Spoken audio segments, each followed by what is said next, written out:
Hi guys, it's Sherry. I hope that you are having a wonderful day.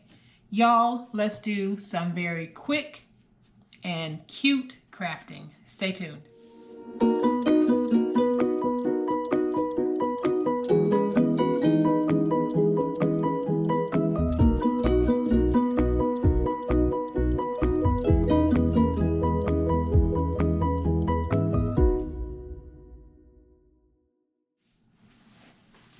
So for those of you who aren't subscribed to the channel, come on, go ahead, hit that subscribe button. Make sure that you hit the notification bell so that you will know when I upload a new video.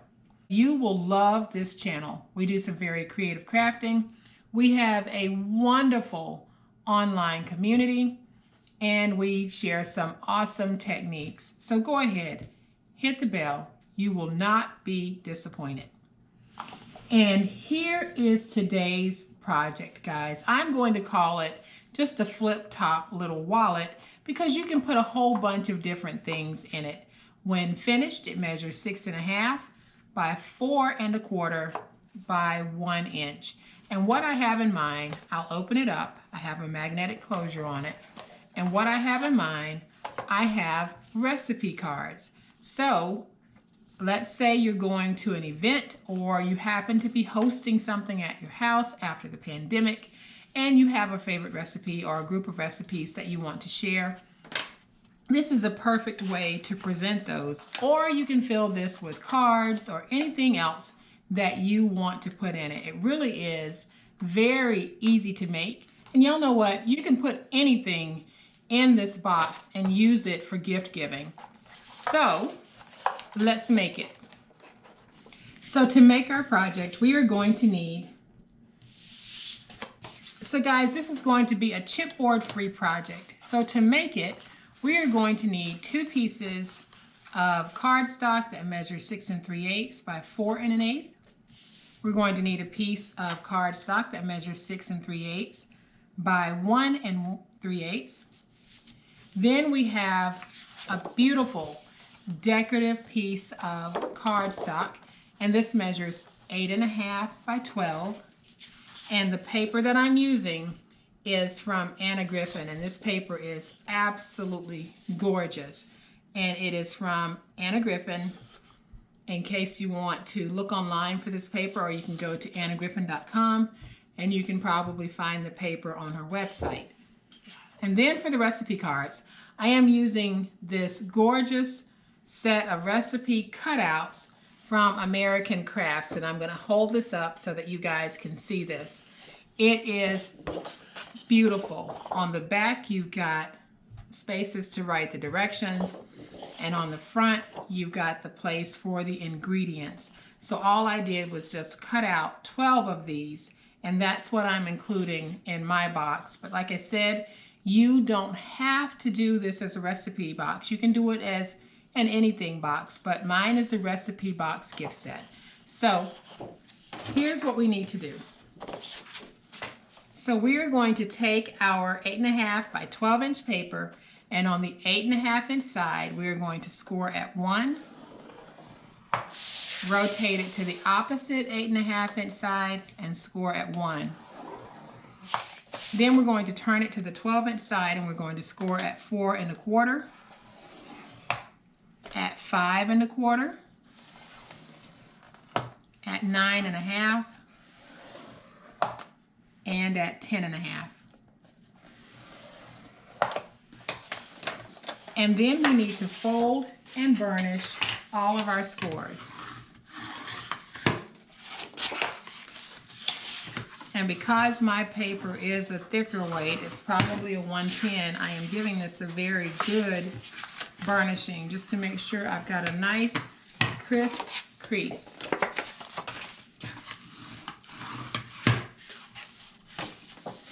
Okay guys, so once we have everything nice and burnished, we are going to go in and cut out these 2 tabs here.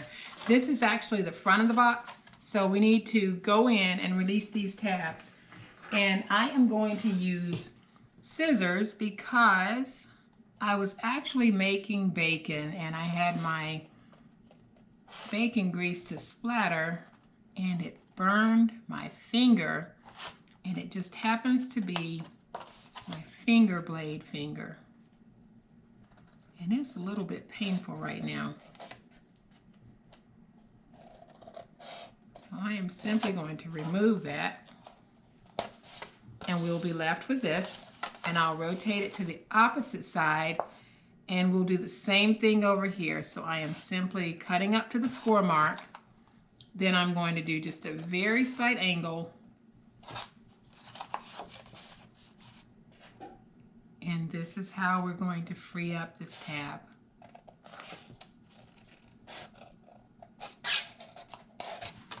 So when you have everything cut out for these two, this is how it's going to look.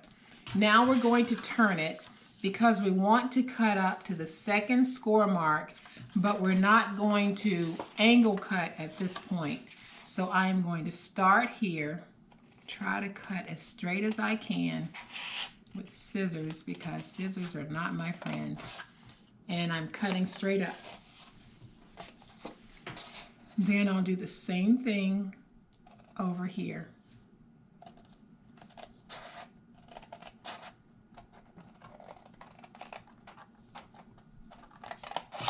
And then once I have these two cut, I am going to go in right below the score mark on the first score and just remove that piece.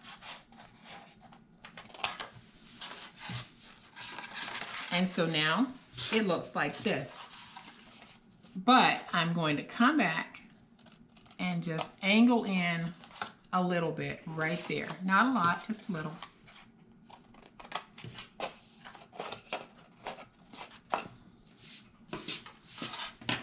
So before we put our box together, we're going to go ahead and place down our inserts. And I am going to start with my piece that measures 6 3/8 by 4 1/8. And I am simply going to use my tape runner, and I am just adding tape to this. Now you can glue it or you can use your double-sided tape. Totally up to you. But I am going to add this to the inside here. And all this is doing for me is, first of all, I didn't like having just that solid white flap, so I decided I'd add some color to it. But by doing this, it also gives me a stronger box. So we're going to go ahead and add tape to our second 6 3/8 by 4 1/8 inch piece. And we'll be placing that one right here. And then I'm going to take my tape and I am placing it on the 1 3/8 by the 6 3/8 inch piece, and that goes right on here. And then I'll use my bone folder just to make sure I have a good stick on everything, and now we can put this together. So these two tabs here are the first two tabs that we're going to be working with. So I am going to take my glue, and I will place glue on these tabs. Then I'm going to bring up this piece and just join it.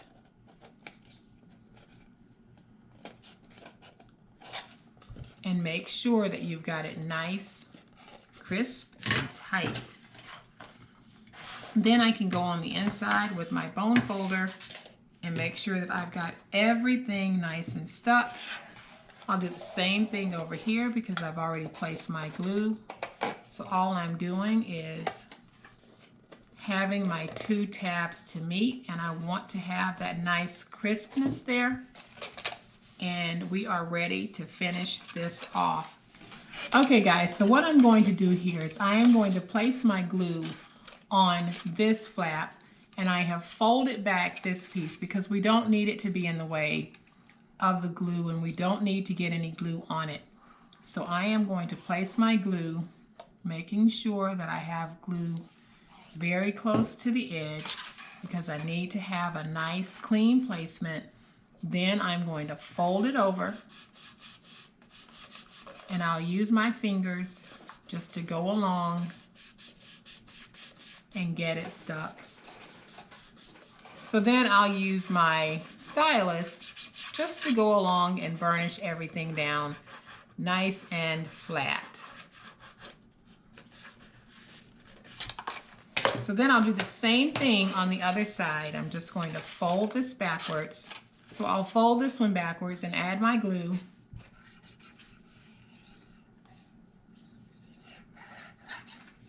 And I'm going to make sure that I've got my glue has a nice coating on it from the top to the bottom, especially on the ends. Then I'm going to take this and fold it over, making sure that the top matches. Then I can put it down. Do the same thing I did before by just sticking it down, and then I'll use my stylus just to burnish everything and get it nice and stuck. And I don't know if you guys noticed or not that when I put down my pink piece here, I actually had the part that I've got my writing on showing. So that's not good. So I am going to fix that.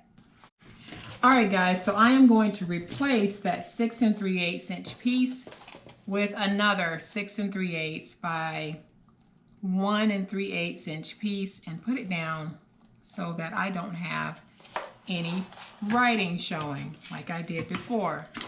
So now we have it looking really, really cute. And I am going to go ahead and place a couple of magnets, and that's how we're going to close this. All right, guys, so to close this, I am using a 6 by 1 millimeter magnet. And I do use different sizes of magnets depending on the project that I'm working on. If I'm working on something that's really lightweight like this and I don't need a whole lot of exposure with that magnet, I will use a small magnet, either a 4 by 1 millimeter or a 6 by 1 millimeter. I'm all out of the 4 by 1s, so I'm using a 6 by 1. When I am making the larger boxes, I am either using a 10 by 1 or a 10 by 2 millimeter, depending on the thickness. But this is a 6 by 1. So what I'm going to do is I am going to take my magnet and I am just going to stick it on the inside, just like that. So then I'll take another glue dot, place it on that piece. Then I can fold in these little tabs here, bring this over, and then get it stuck. And when I lift it up, my magnet is transferred here, and we can close it and get that wonderful magnet sound that we all love. And so to finish off the outside, all I'm going to do is I have these little petaloo flowers that I am going to just place down. I've already put a glue dot on the back of that, and I'm sticking it right there. And now you can see that it doesn't take much to give us a look of elegance with something so simple. And I am going to bring in my recipe cards, and I'll put them on the inside. And so you can see that we have our recipe cards on the inside. So we have a gift that is completely ready to give. And if you have someone who's always asking you for that recipe, why not make this for them? And the next time you see them, whether it's at a get-together or you just happen to see them, why not write down those favorite recipes that they're always asking about and give it to them in a nice box just like this one. So I am going to bring in our other one, and you can see that we've got two. On this one, I put a border strip. On this one, I'm going to just leave it plain. But we have two absolutely adorable little recipe boxes. So guys, I hope that you have liked this very quick project. And if you have, please hit the like button. If you are not a subscriber to my channel, I would love to have you join my online crafting family. You guys have a great day. Happy crafting, and we'll chat later. Bye.